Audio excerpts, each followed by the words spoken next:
Ladies and gentlemen, it is October 14th, 2013. And this is the KNKL Show, episode 105. I am your host, Kienan Lafferty, and this is a show where we learn to be better artists. And on Mondays specifically, we like to jump in and we like to work on comics, aka of the Emma Online variety. Yes, that is right, ladies and gentlemen. We're going to be working on Page 1 and Page 2 of Issue 3. Right? It's been taking forever for this latest issue to come out, but we are making headway on it. And a couple things that I want to talk to you about regarding that subject towards the end of the show. But unfortunately, the chat does not seem to be working. So if the sound fails or it's completely quiet for whatever reason, there's no way you're going to be able to tell me. So we're going on blind faith. We are trusting in the gods of Twitch, hoping that they follow through and come through for us. Okay, so the first thing I want to talk about, guys, is we're going to be focusing on some of these establishing shots from the beginning of issue 3. And so a reason why I decided I wanted to go back to this, was because I really wanted to kind of capitalize on like this immersive feeling of just setting up and like laying out these panels that don't have any dialogue, no sound, just completely silent pictures. And I really feel that this really gets you into the comic. And this is something I did in issue 1, but in issue 2, I kind of left it aside. I was like, it doesn't really need it. And just like have a couple panels to establish it, but none of this like page by page, like panel after panel type thing. So I decided I want to go back to that for issue 3. And I'm really liking what's happening so far. But today what we're going to be focusing on is how do I just go about taking this from the line art and the black and white sketch to basically what you see here, and then we're going to be adding some finishing touches to it. So let's go ahead and get into that. It's enough babbling. Let's go ahead and get into it. And of course we're on the wrong thing. Oh no, wait, no, we're right here. Okay, so this is how it starts, right? After the line work and everything is done, I've got some basic values in there, some basic masks. And we're going to go ahead and time-lapse this. Or no, I'm going to be working real time, right? This is me working real time, and I'm just repeating the process, just repeating the process, showing you how I do it. It takes about 4 minutes for me to color this entire page. And, yeah. Alright, that's not going anywhere. But basically what I'm doing here is I've mashed out the characters, and now I've just kind of laid in values. And now I'm working with something that is amazing, an amazing tool called the gradient map, which you can find in your very own version of Photoshop. Basically, this lays over color over top of anything that is black and white. And I really like to do this, and for those of you who are more curious about those things, I talk about gradient maps all the time. I'm sure you can find a nice tutorial on YouTube if it's not one of my own. But anyway, I start with a gradient map, and then I start laying in all these extra colors, right? These other kind of tertiary or just extra colors to kind of balance the palette, right? See, we're working with a lot of blues and purples, so I like to add in a little bit of like these yellows and oranges. I feel like this really like adds some life to the picture and kind of balances it out. And I really think that that's kind of what the style of Emma is the backgrounds tend to be very heavy, like one color palette, and then they have just like a splash of the extra complementary or tertiary colors. That seems to be working pretty well so far, so we're just going to keep rolling with it. So yeah, I actually color the backgrounds first in this case, as you can see, because I really feel that when you take into account the ambient light, it makes it much more easy for you to go in and then color your characters. And yeah, I just really like that. Like, for instance, this guy that's standing up front. Oh, another interesting thing is you notice how all these colors in the front, they're all very warm colors. This is another tool that you can use to really kind of push things. You can show depth, not only by, like the colors of the lines and like the blurriness of the image, like a focal trick, but oftentimes you can show depth by using different colors. Like all these colors back here, they're all cool, right? In the background are cool, and then as things get closer to you, they become more warm and red and orange and stuff like that. They're still pretty desaturated, but just the difference in color really, really helps. So that's another reason why I decided to go ahead and do that, and it balances out the picture too, because it adds like some nice warmth to it, draws your eye to it. Lets you know there's a guy there with a gun! With a gun! And yeah, that's basically about all it takes. And now this is something that I went over in my ambient occlusion tutorial probably a few months ago. I talked about how I like to... Oh, did I? Is that it? There's no way that was it. Really? That was it? No. No, that wasn't it. Okay. Okay, moving on. But basically, you'll notice I start with all these dark colors. And what I really like to do when I'm painting my characters is I like to imagine what the color of their clothes would be, the color of their skin would be, if there was no like direct light on them. Like it's just the skylight, so it's this dark blue. So that's why I'm painting, you know, like the bike and his jacket, like just like this really subdued dark purple. And then what I really like to do is I like to paint light. I really like to paint light onto objects now because I really feel like you capture... it feels a lot more natural to paint light as opposed to paint shadow. I used to paint shadow all the time, and now I do it the opposite way. Because see, I can lay stuff in like that, and it's like, oh, it looks like reflected light coming from beneath, or the light of the motorcycle behind him is lighting that part. And it just feels a lot more natural, and I feel like you learn more about coloring and form and all that stuff when you paint light as opposed to paint shadow. So try it out for yourself. You might find it to be very educational. I remember I used to look at people that painted light, and I was like, what are those guys doing? Come on. The way to do it is you paint shadow. Come on. And now I look back on that, I'm like, I didn't know what I was doing. Much to the, this is a common thing that reoccurs. I go for probably about a couple of years in my life, and I look back on what I used to think, the things I used to think, and I said, man, I didn't know anything. And that just seems to keep happening. You know, every few years that go by, I always look back and I'm like, I didn't know anything. Right? But you know, it just seems like that's the way life is. You're always learning. You're always improving. So yeah, don't be afraid of questioning your own patterns. Don't be afraid of questioning, is this really the right way to do it? And that's another thing that we can get into towards the end of today.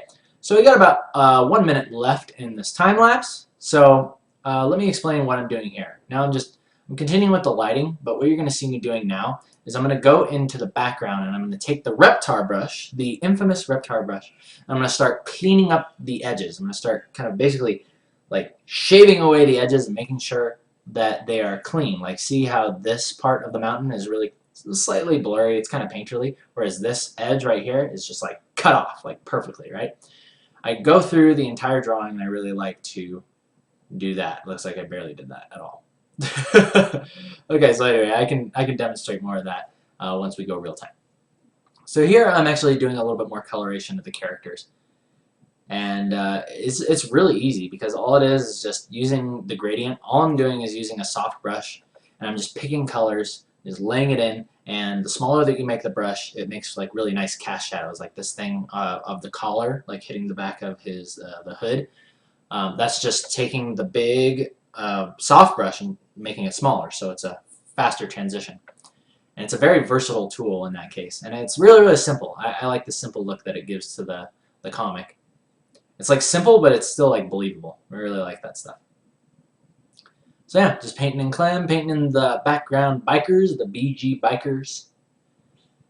And yeah, this thing took quite a while. This background, this is a test for an upcoming scene, basically. I was talking with my dad about it because he came in and he's like, oh, I like how you like captured that light hitting the side of that shipping crate, and then this over here, and like all the stuff that's going on. And I was like, yeah, I decided to start doing this on this page specifically because there's a lot of detail in this outpost thing with all these cars and stuff. And very soon, later in the issue, we're going to start running into some more instances, you could say, of where we're going to start needing some more detail in the backgrounds. So it's not going to, like, just painting these simple backgrounds, like, as I go, basically flying by the seat of my pants, painting these things and figuring out colors isn't going to cut it later on because it's going to show and the quality isn't going to be up to what I want it to be. So I basically did that just as an experiment to see if it would work, and lo and behold, it did. Alright, so guys, what I'm going to talk to you guys about, first is, let me go back to that little thing I was talking about with the Reptar brush and what it can do for you. What it can do for you. What it can do for all of us. Alright, so basically, once I've got my colors and everything laid in, I set a new layer. This is called the sharpen layer. And I set this over top of everything, over top of every single layer that is comprising the background. Not in front of the characters, but the background. And we go ahead and pick out our Reptar brush. And let's go ahead and move into that, and I'll show you how to do it. Okay, so basically all I'm doing is I'm hitting Alt to toggle to my eyedropper, right? And I'll pick, like, say, the color of the sky. And now basically what we're doing here is we're taking these kind of rough edges, and we're just going to start shaving them away, right? Start cleaning up these edges. And there's something about this. This is an interesting theory that I've been discovering over the last year or so, that if you want something to look clean and finished, it almost doesn't matter like what's on the inside of the character, but the outside silhouette and the outside shapes, as long as those are clean, it just seems to look, it gives you the impression that it's like done. It's really interesting. It gives it the look of being complete and like high quality if the edges are just clean. So that's basically all I'm doing. I'm just going through here, I'm cleaning up the edges and making sure that the shapes are nice and clean. Like, see, look at how dirty and kind of like unprofessional this looks. Oh, it's nasty. Let's go ahead and clean that up. See, look at that. Now we have a nice clean edge. And that makes us so happy. Makes us so happy. Oh, and by the way, I totally rushed dinner today as well again. Like, my dad told me that he wanted me to make dinner again tonight. Or make dinner tonight. He doesn't ask me like every night, but he wanted me to make ratatouille, right? Because apparently that's a famous recipe that I can make in the household. So he's like, Kienan, you should really make some ratatouille tonight. And I mean, I'm not going to say no, you know. It's like, oh, but I got things to do. I'm working on a comic, and, you know, I'm really close with my family, and they're really special to me, so, of course. You ask me for ratatouille, that is what you get. So I started preparing that. It takes about an hour to make. I started preparing it at about 6:30, 6:45.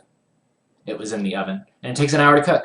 So it was done at about 7:45, and I basically just had to slap a plate full of ratatouille and just eat it as fast as I could, and then get up here and start the show. But that's another conversation for another time. So let's go back to this. Okay, so check it out. See, we've just gone from this, see, to that.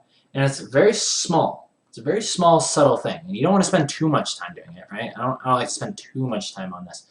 But it is something that I feel is like a staple. It's a staple within the Emma comic. And it must be done. It must be done. Because it makes the quality, it's almost like cheating in a way too, because it's like the backgrounds aren't that hard to do. There's a little bit of planning in some of them, especially like these establishing shots. Yeah, it takes a lot of time and general color theory and stuff like that, but all in all, it's not that hard to do. It's not that hard to do, and I designed it that way. I wanted the backgrounds to be fairly simple. That way, not only could I draw hundreds of them over and over and over again, but so I could possibly train some other people to do them, right? To help me out, help me make the comic.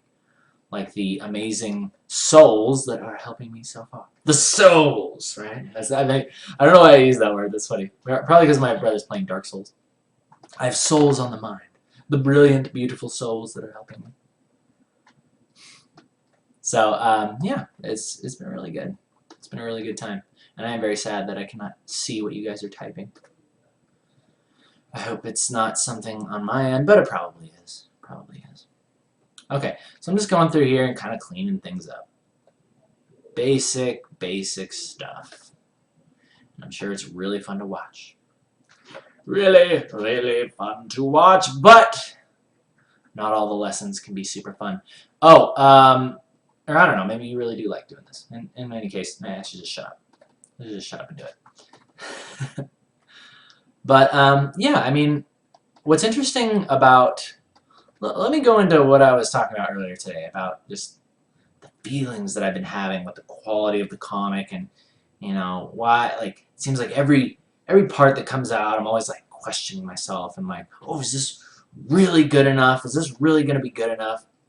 Are people going to like this?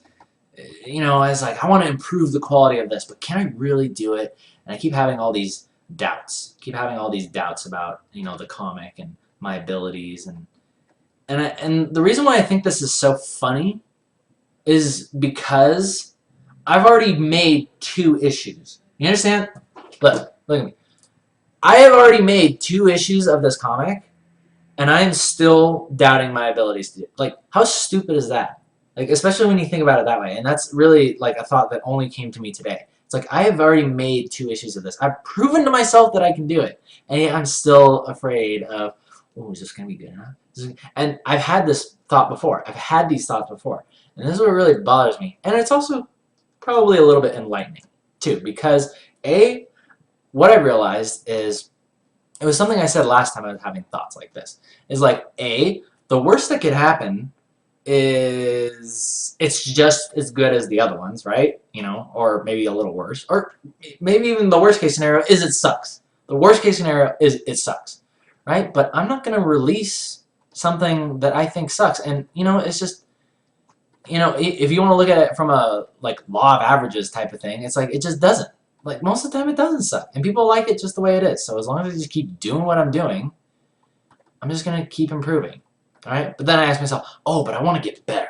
I want to be better than anything I've ever done before. So what about that? What if I try to be better, and then it just ends up not working? Then, again, it's only going to be as good as it was before. And, it's good enough. It's good as it was. And that's cool that I want to improve it. But really, in the end, I'm starting to notice that, and this is, I hope you guys don't take this the wrong way, but really, people just don't care that much. People don't care so much about the problems that I'm having. People don't care about the fact that, oh, it needs to improve. I think people really just care that there's a comic, there's a show, and you guys can watch it, and you guys can learn tutorials, and you guys really, I think that a lot of the value of just doing what I'm doing is just, just the experience. It's not just the comic. It's not just the show. It's everything together. And I think really what I need to do is just stop getting in my own way and just do it.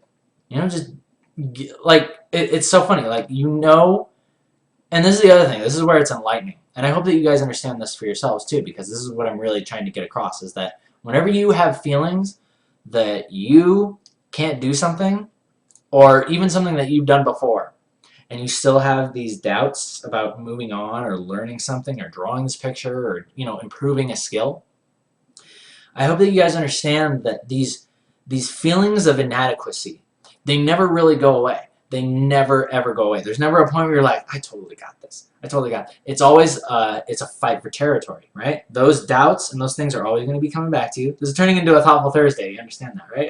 Because I did not do a Thoughtful Thursday last Thursday, and I was a little bit bummed about that. But regardless, yeah, just know that these things never really go away. The feelings never go away. And that might sound very negative, but I want you to look at it in this light.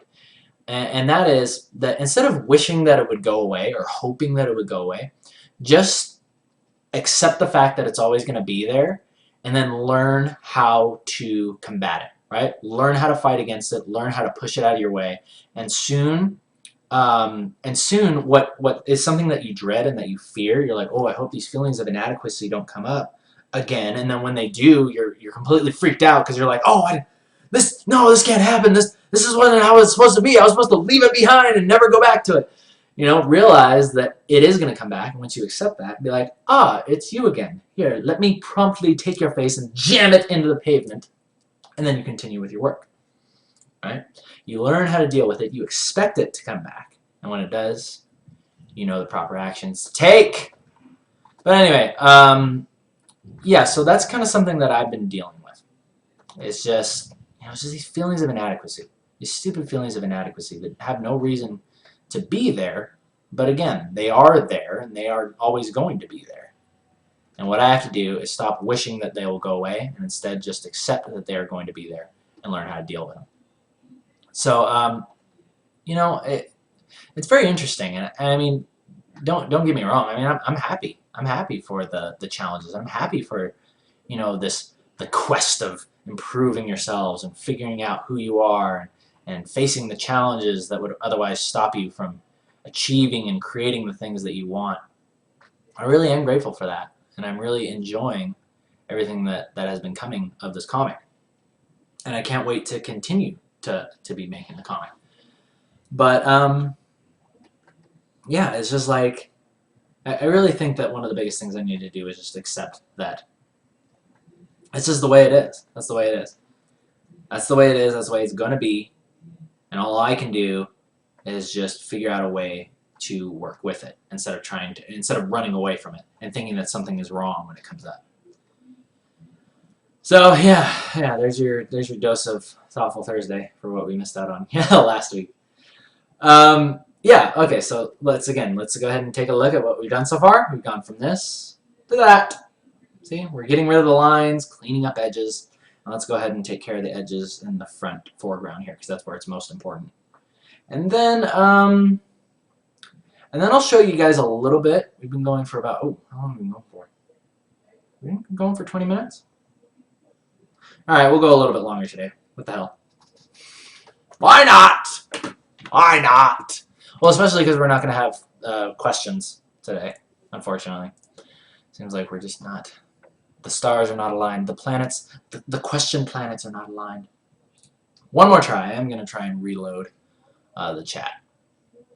Let's see if we can have some luck. Have some luck. Alright, and in the meantime, I suppose I could tell you about just a couple of the things that I've been kind of committing to myself lately, as far as not only the comic, but the show as well. Oh, hey, wait a minute. Oh! It works! Ha ha! It works now! Okay, now I can see everything that you're typing. So I guess we can do questions and answers. Excellent. But let me go back. In fact, while you guys do question catapults, I'll continue with what I was saying. Okay, so the commitments I've been making so far with not only the comic, but with the show, is that, you know, I'm really interested in improving the quality and the value of it, right? And I understand that I can say this to you guys all day, you know, it's like, you know, crap talks, but, you know, when are you going to start walking the walk?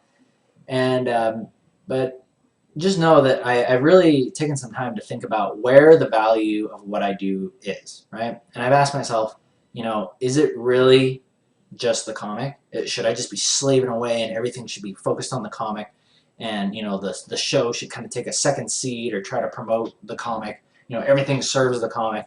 These are the things I've been asking myself. And lately I've understood, I'm starting to understand that actually the value of what I do is the show. The value of what I do is actually the KNKL show.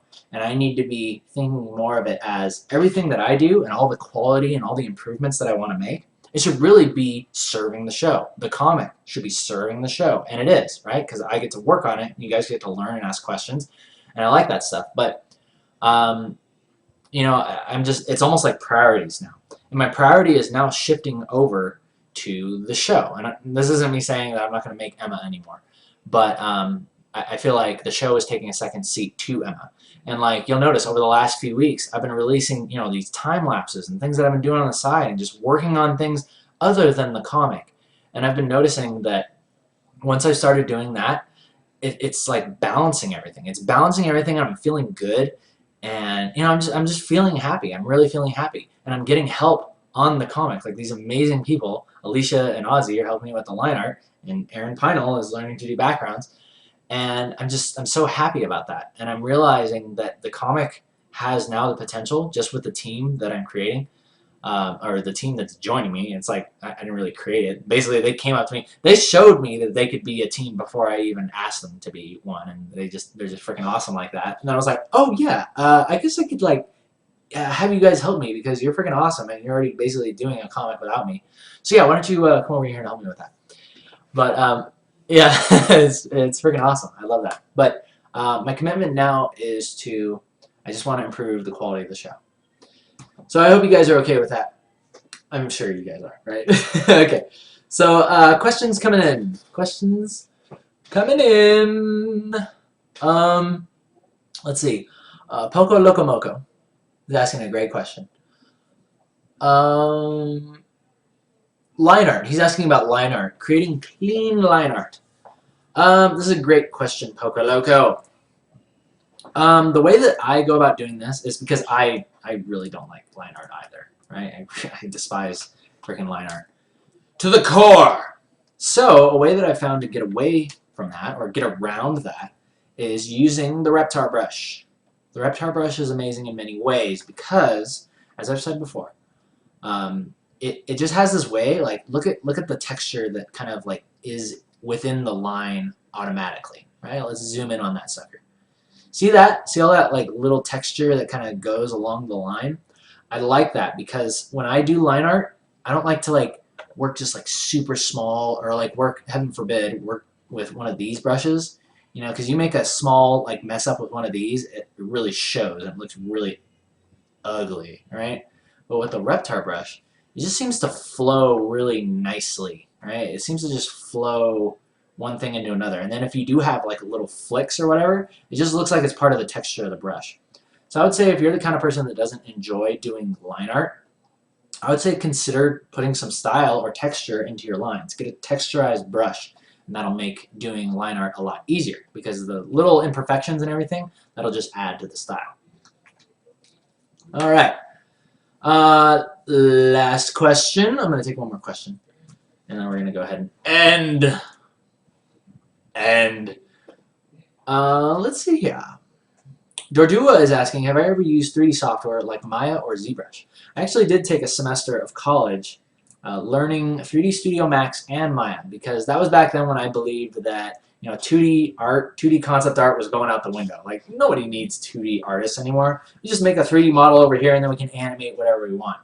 But me and my tiny little brain didn't realize that in order to make a 3D model, usually it's good to base it off of a 2D drawing, right? So 2D art is never going anywhere. It's always going to be needed. It's always going to be, something. But that was me like thinking with this scarcity mindset, like, oh no, I'm not going to be able to get a job in the industry unless I follow the pack, right? Unless I do 3D, even though that's not what I really want to do.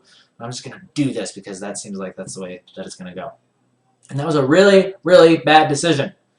But, well, learning another skill wasn't a bad decision. I'm glad I learned a little bit about 3D, and it was really fun. But I knew deep down that that wasn't going to be for me. I knew deep down that really wasn't what I wanted to wake up and do every day.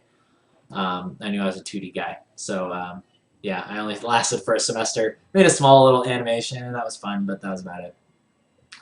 Alrighty, people, so we're going to end 105 of the KNKL show. Thank you guys once again for joining me live on Twitch. People on YouTube, thumbs up if you like it, thumbs down if you don't. My name is Kienan Lafferty. I'll see you guys for Tutorial Tuesday tomorrow. Oh, I need to tell you guys. Okay, so tomorrow night I have plans. So I'm going to be doing Tutorial Tuesday a little bit earlier.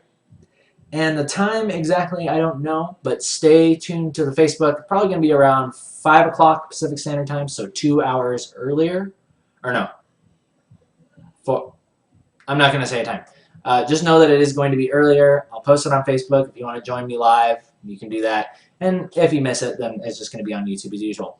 So I appreciate you guys being understanding of that. You guys have a great one, and I'll see you tomorrow. Till then, you take care. Oh, wrong thing. You guys take care.